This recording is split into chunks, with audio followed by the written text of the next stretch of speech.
শ্রী শ্রী রামকৃষ্ণ কথামৃত 1885 9ই মে দ্বিতীয় পরিচ্ছেদ। অবতার সম্বন্ধে শ্রীরামকৃষ্ণের সম্মুখে নরেন্দ্রাদির বিচার। নরেন্দ্র: প্রুফ না হলে কেমন করে বিশ্বাস করি যে ঈশ্বর মানুষ হয়ে আছেন? গিরিশ: বিশ্বাসই সাফিসিয়েন্ট প্রুফ।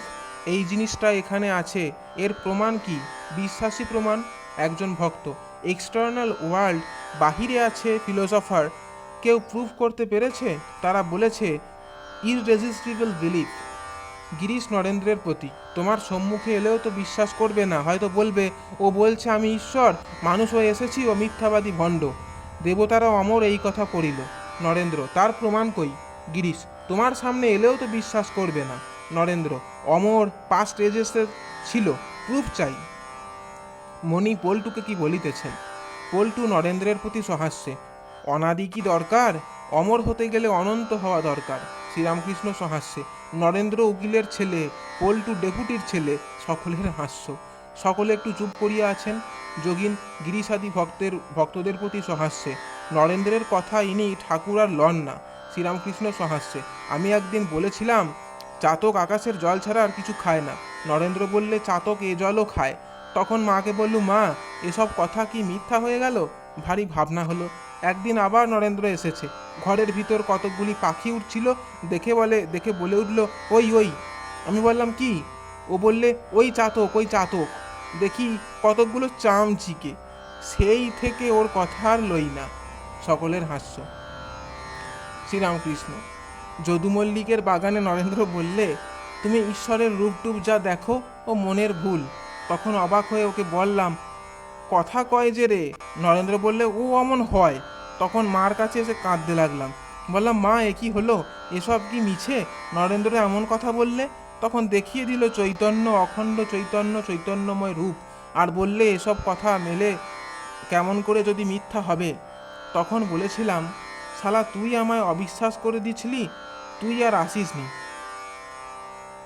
আবার বিচার হইতে লাগিল। নরেন্দ্র বিচার করিতেছেন। নরেন্দ্রের বয়স এখন 22 বৎসর 4 মাস হইবে। নরেন্দ্র গিরিশ মাস্টার প্রভৃতিকে, শাস্ত্রই বা বিশ্বাসে কেমন করে করি? মহানির্বাণতন্ত্র একবার বলছেন ব্রহ্মজ্ঞান না হলে নরক হবে, আবার বলে পার্বতীর উপাসনা ব্যতীত আর উপায় নাই। মনুসংহিতায় লিখছেন মনুরই কথা। মোজেস লিখছেন পেন্টাটিউক, তাঁরই নিজের মৃত্যুর কথা বর্ণনা। সাংখ্য দর্শন বলছেন ঈশ্বরা সিদ্ধে, ঈশ্বর আছেন এই প্রমাণ করবার জো নাই। আবার বলে বেদ মানতে হয়, বেদ নিত্য।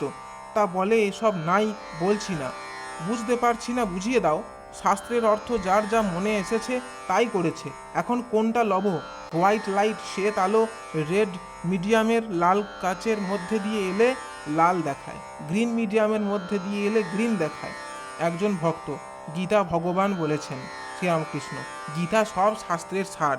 সন্ন্যাসীর কাছে আর কিছু না থাকে গীতা একখানি ছোট থাকবে। একজন ভক্ত: গীতা শ্রীকৃষ্ণ বলেছেন?